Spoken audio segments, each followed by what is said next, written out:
Hello and welcome to Conversation Corner. I'm your host Kunal, and as you know, on this channel I talk about interesting ideas. Thank you for tuning in. And the idea that I want to talk to you about today is the effect of failure, repeated failures on our spirit.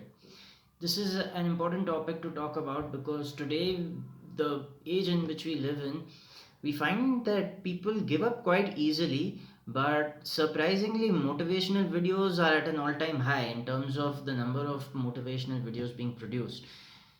If we compare this to a previous generation or the last few generations, although there wasn't so much motivational content, people had a certain idea of what they needed to get done and they worked very hard towards it. So, I'll talk about the effect of failure first and then how to address this issue. Firstly, it's very important to know what has influenced our decision, and based on that, we understand the effect that failure has on our spirit. Now, if we are influenced by something extrinsic to us, let's say there was something that was really popular at some point in time. At least if I use India as a reference point, there was a time where engineering was really popular, there was a time where doing an MBA was really popular, and there now is a time where becoming a software developer is really popular. Now, what the market really wants keeps changing with time. You never really know what is going to be in demand today and what is going to be out of demand tomorrow, right? So, if you pursue something influenced by some factors like what your paycheck can be based on that, or what kind of status it can accord to you, when you fail, and you will because the competition is really high, you're going to get demotivated very easily. And the reason you'll start questioning yourself and you'll feel that you've lost energy to pursue your goal is because the point from which you made the decision to execute on that goal was flawed to begin with. So, given that now you've received feedback and that feedback is you failed at what you wanted to do, you're not going to feel worthy of pursuing what you thought you should. And this is why most people give up.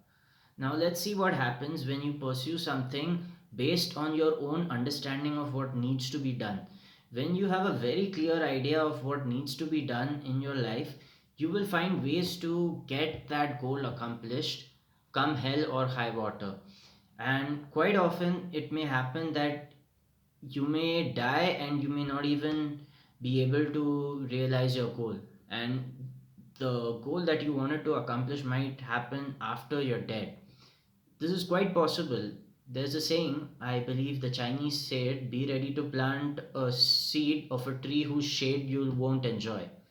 I think that's a very wise decision, but that is something that this generation simply doesn't live by. Everyone wants to try and live their best possible life here. And by that I mean everyone wants the fruits of their labor more than they love their labor itself. Which is why a lot of people have to live with a lot of stress and anxiety until they get what they really want.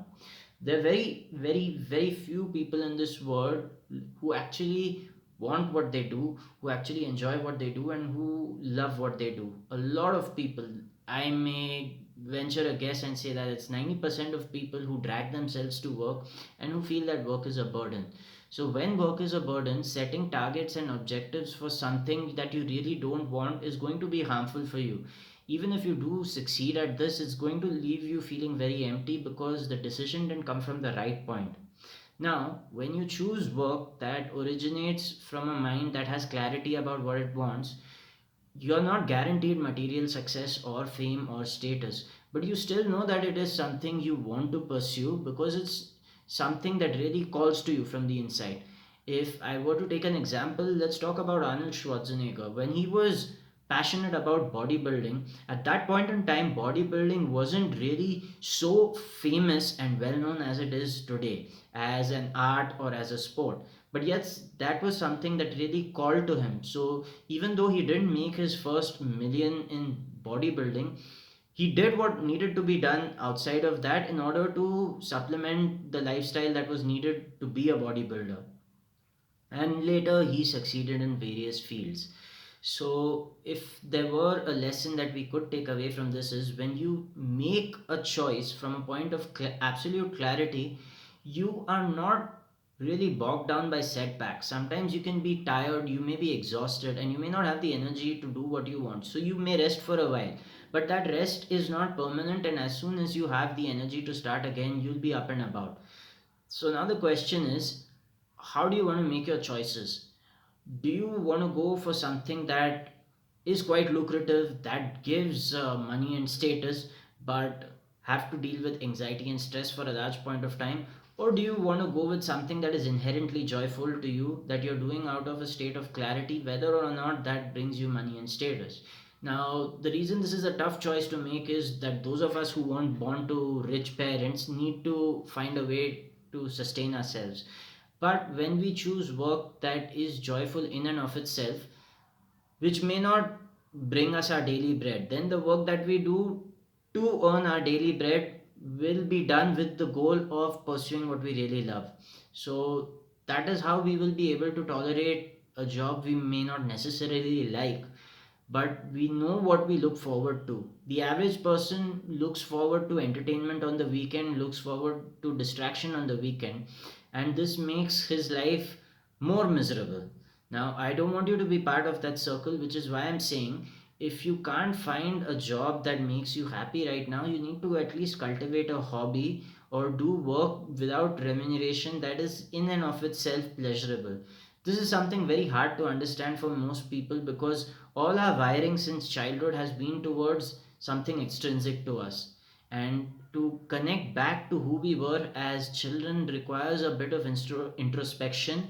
It requires us to think about what would we really like to pursue if there were no people left on the planet. That is something that we must think about to connect to who we really were as kids, and that is our real self that is not influenced by our surroundings. So take this into consideration and let me know of what you have decided, and I would be happy to read your comments.